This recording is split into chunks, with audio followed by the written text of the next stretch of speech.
La population en Afrique est celle qui se développe le plus rapidement. Selon nos estimations, entre 2015 et 2050, elle représentera la moitié de la population mondiale. L'espérance de vie à la naissance a surtout augmenté en Afrique. Elle a gagné 6 ans en moyenne au cours de la dernière décennie. Car l'Afrique n'est pas seulement le continent des migrations et des crises, c'est un continent d'avenir. C'est aussi à ce titre que nous ne pouvons pas le laisser seul face à ces défis démographiques, climatiques, politiques. Nos entreprises, nos étudiants, nos chercheurs, nos artistes doivent s'y intéresser. J'étais marié en Côte d'Ivoire. Je suis venu après au Mali. Et à partir d'un poste aux Nations Unies, j'ai parcouru pas mal de pays, dont la RDC. Ce continent n'a rien d'un continent maudit. Ce continent n'est un péril pour personne. Il n'y a pas de risque d'invasion. Ce continent a tout ce qu'il faut pour garantir la nourriture, la santé, l'éducation à ses peuples. Je me souviens, moi, de mon premier voyage en Côte d'Ivoire, les fruits, tout était, les forêts. Et ceux qui connaissent l'Afrique savent que c'est les Afriques. Mais comment se fait-il que des ressortissants de ces différents pays se retrouvent tous comme un seul homme dans le désert, au Maroc, en Libye, en Méditerranée et ici, où on les regarde en chien de faïence? Comment? Est-ce que les 54 pays africains ont tous échoué? Est-ce que c'est tous des pays faillis? Est-ce qu'on est des maudits? Ou alors la race noire, on est inférieur, on ne sait pas se développer. C'est ce qu'on nous a dit dans le discours de Dakar. Moi, je me dis, il y a les questions fondamentales. La survie de l'humanité. Il ne s'agit pas que de l'Afrique, mesdames et messieurs. Il s'agit de la survie, de notre survie aujourd'hui. Parce qu'après avoir écumé le continent, et la planète, quand on nous dit que l'Afrique c'est la dernière frontière, cela veut dire qu'ils sont prêts à aller beaucoup plus loin et plus vite en Afrique dans l'œuvre de destruction et qui a créé les situations qui prévalent aujourd'hui, qu'il s'agisse du climat, du lien social, du chômage, de la pauvreté, la précarité, les retraites. Ils sont déterminés à planétariser davantage ces solutions qui ne marchent pas. Alors pourquoi je dis que quand je me rends compte que mes initiatives citoyennes modestes, ce que vous dites, que nous avons essayé, mais nous sommes inaudibles. On est inaudibles parce que tout ce qui ne permet pas aux entreprises transnationales est de réaliser des retours jutés sur investissement. Et écoutez-moi bien, la guerre fait partie de ces investissements. La guerre, c'est du business. La guerre nécessite, il y a des retours sur investissement dans la guerre. C'est pour ça que quand on vous parle de paix, je suis désolé, j'ai regardé de nos chaumières, on regarde ce qui se passe ici, et quand j'ai vu la commémoration qui aurait dû, et vraiment, ça a été une telle boucherie qu'on se dit que la conclusion devait être le devoir, vraiment, sans ruser, sans tricher, et de faire taire les armes.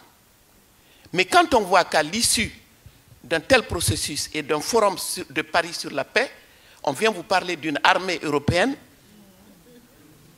contre qui, quand c'est l'Europe qui envahit, quand c'est l'Europe qui a détruit la Libye, quand c'est l'Europe qui s'est invitée au Mali, personne ne lui a demandé de venir au Mali, je vous le garantis.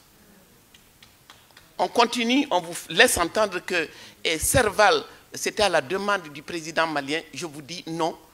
Il y a un excellent documentaire, c'est David Poujada qui l'anime, où on voit comment est la décision. La France est au Conseil de sécurité quand même.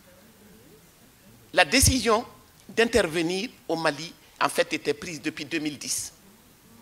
il fallait, face aux BRICS, la Chine, la Russie, il fallait absolument reprendre pied dans le précaré français. Et le Mali a servi de tremplin pour cette phase de la militarisation de la mondialisation. Parce qu'on est entré dans la phase de la militarisation de la mondialisation. Nous n'en avons pas les moyens. Nous n'en avons pas l'envie. Je déplore qu'un pays comme le mien soit obligé de consacrer 22% de son budget à l'armée. Je dis, l'armement le meilleur dont nous avons besoin aujourd'hui. Nous devons outiller les citoyens. S'il y a une bataille à mener, c'est la bataille des idées. C'est nous les soldats de cette bataille. Et nous avons besoin d'idées nouvelles, d'idées partagées. Et tout cela, c'est à construire à la lumière de nos réalités telles qu'elles sont en train de se dérouler aujourd'hui, ici et là-bas. Parce que moi, je ne veux plus que vous soyez, et avec tout le respect et l'admiration que j'ai pour vous, que vous ne soyez pas dans une position où vous nous écoutez parler des malheurs du monde et vous allez nous aider à trouver des solutions. Vous n'en avez pas. Vous n'avez pas de solution. Vous pouvez donner matériellement, financièrement, contribuer. Mais les solutions les meilleures viendront des peuples eux-mêmes, des peuples avisés, organisés, mobilisés.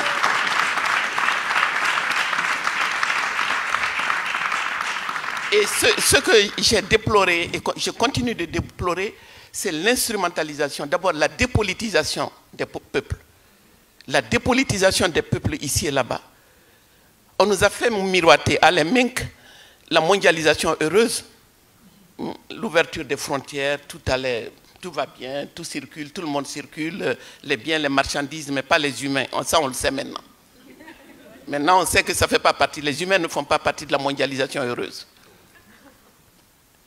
Et quand on a expérimenté ça, il y a 4, 5, 10 ans, certaines erreurs étaient acceptables. Maintenant, nous n'avons plus le droit de nous tromper.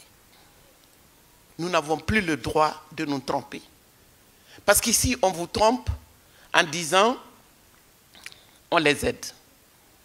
Bon, si vous et vos impôts servent à nous aider, et que malgré tout, on est si nombreux dans les bateaux, c'est qu'il y a un problème avec nous. Mais moi, je veux que vous sachiez qu'il y a surtout un problème avec l'aide. Un problème avec le modèle économique dominant. Le capitalisme, depuis sa naissance, a eu besoin de l'Afrique. De la traite négrière à ce jour, ce système a eu besoin de l'Afrique. Ce système ne peut pas se passer de l'Afrique.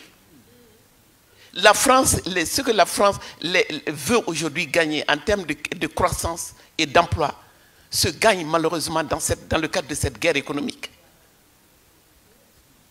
Donc, les gens de la droite conventionnelle le savent, les conservateurs le savent.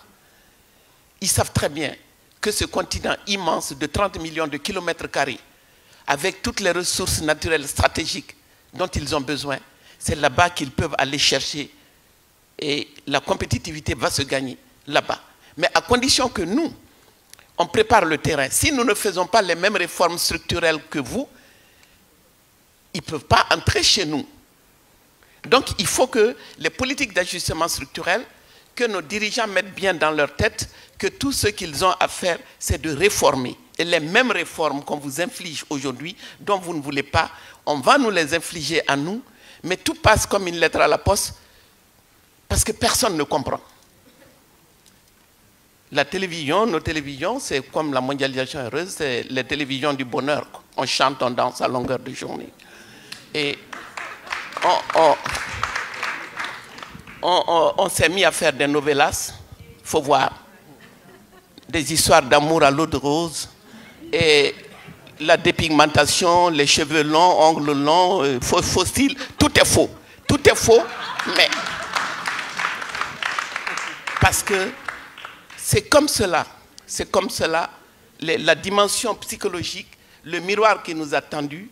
Nous ne sommes rien tant que nous ne sommes pas comme l'Europe, tant que nous ne faisons pas comme l'Europe, ni humainement, ni politiquement. Et humainement, les femmes sont les plus piégées.